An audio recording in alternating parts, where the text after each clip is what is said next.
was introduced with Lightsworns around the GX series. I want to say in between the second or third season. And when it came out, Lightsworns was a very fun deck to play with. The fact that you can mill cards in order to get better cards or eventually top decking a card, which actually would be pretty fucking sweet. Then we saw limited action on Lightsworns around 5Ds, due and simply because of one card and one card only. Ladies and gentlemen, you know that card, and that is Judgment Dragon. Because around that series, besides Judgment Dragon was probably the only big non-boss synchro monster that was out. I mean, besides the fact that you gotta mill 4 cards at the end of your turn, the idea of you just paying 1,000 life points to practically nuke the fucking field, other than the card itself, is just so unfair. So they moved JD from 3 to 1, and that's when, Lightsworns died. But like Elemental Heroes, which I want to talk about actually in my next video after this, Lightsworns are making a comeback. And I get people's idea, they're going to say, Lightsworns aren't going to make a comeback because it focuses on JD. Without JD, Lightsworns ain't shit. I get what you're saying, but you can say a lot of that to most decks that are out right now. But like I said earlier, that's a different topic in itself. I'm going to talk about the Realm of the Light Structure deck, which was supposed to be coming out in June.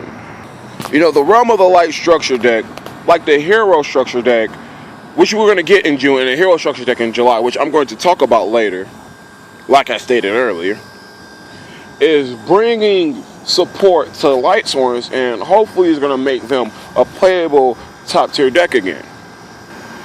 Now, the problems that people have with Lightsworns, outside of Judgment Dragon, Lightsworns ain't shit. And the biggest advantage this deck has is its biggest drawback. You can fucking mill JD, and you mill cards that you really need, and you'll be looking like a fucking fool. Now, with that, I will defend those two opinions. I'm going to defend those two basically with just this one simple statement, which is obvious. Even though you mill JD, which is a high probability that can happen, it sucks. I was like, but when that happens, there are cards that can bring back JD to your hand. Do I need to bring up Monster Reincarnation? That was one of the most popular cards in fucking GX.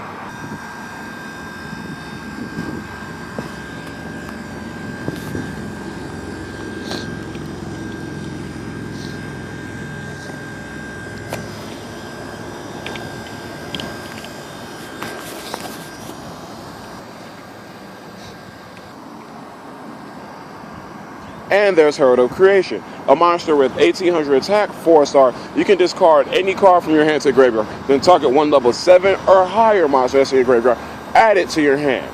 So basically, if you can do the math, JD is an 8-star dragon. Oh yeah, Divine Dragon has 1,000 attack, so people are just like, that's not a huge, big deal as it is. But the reason why I bring up those cards in particular is because of this.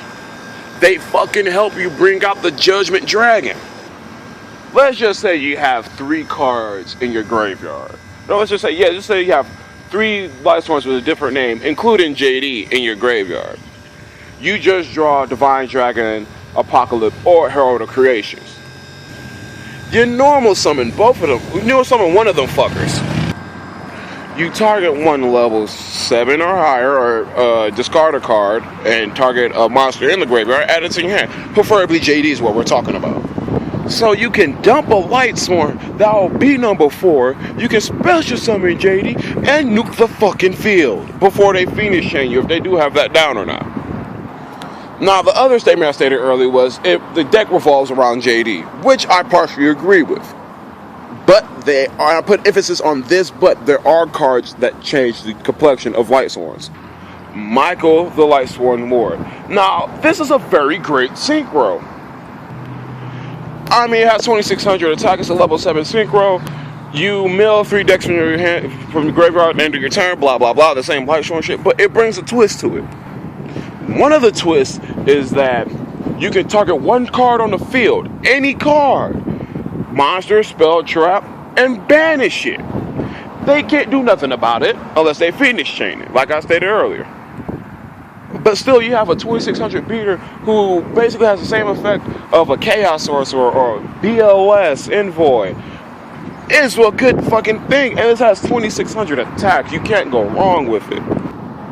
But his second effect is what pretty much makes the damn deck, I feel as though, give it strong support.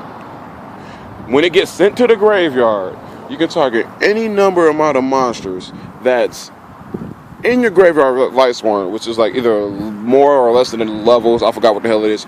You can bring it back, put it back in your deck, and you gain 300 life points for each Lightsworn sent through that way. So not only you're getting life points back, but you have a possibility of bringing out Judgment Dragon, and you gotta worry about the 1,000 life points in nuclear field, and plus you can actually stall, and hopefully top deck a good card.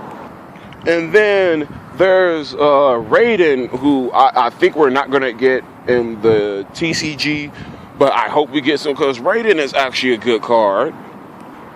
Like you can build the top 2 cards from your deck in your graveyard and gain 200 attack for each Lightsworn who's in that mill process. It's a level 4 tuner, you can't go wrong with that. And I forgot the other tuner who's a level 3.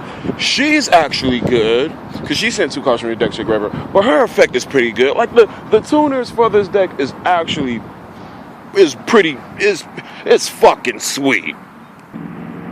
Then the Druid Lightsworn doesn't let any Lightsworns on the field get targeted by spell, traps, or monster effects. Which, even though it has 1200 attack, but it has good defense at 1800. But still, though, that's pretty nice. And this is going to be my closing remarks for this deck and the end of my video. But there are also 2 monsters that people are very overlooking. That's Linus, the Lightsworn Spirit. Hopefully I said that right. And Dragunuf, the Lightsworn Dragon. Because they're game changers.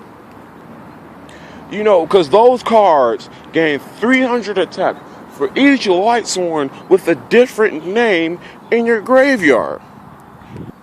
The only difference is that Dragunuf Lightsworn Dragon is a level 6 2000 attack, and he can inflict piercing damage. And the Linus Lightsworn Spirit, again, I hope I didn't butcher that wrong, she has 400 attack. She's a level 3, but you kind of get the point what I'm saying. If you combo one of those 2 cards with the field spell Realm of the Light, honestly, they can be powerful beaters that can closely get to maybe to about 4K or more. So that's what I gotta say about Lightsworns. Some of y'all guys might not like what I said. Some of you guys might agree with me. Potato, whatever. This is your boy DeLorean checking in and checking out. So like, subscribe, thumbs up, thumbs down, comment on the videos below. Peace.